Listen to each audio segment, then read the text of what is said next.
Meski keuangan daerah tengah mengalami tekanan dan pemerintah pusat terus mendorong efisiensi, pemerintah Kabupaten Aceh Tengah tetap mengalokasikan anggaran perjalanan dinas untuk Dinas Kesehatan sebesar 9 miliar lebih dalam Anggaran Pendapatan dan Belanja Kabupaten atau APBK tahun 2025. Data tersebut diperoleh tribungayu.com dari Sistem Informasi Rencana Umum Pengadaan atau SIRUP per 3 Juni 2025.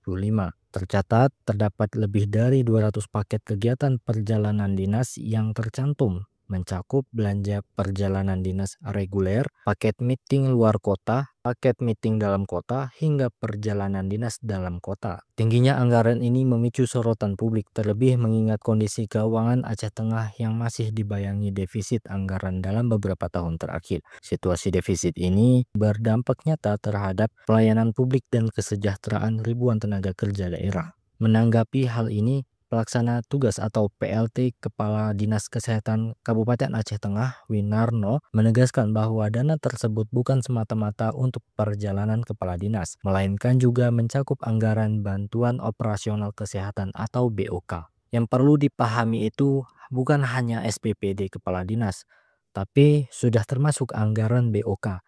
Jelas Winarno kepada tribungaya.com pada Rabu 11 Juni 2025.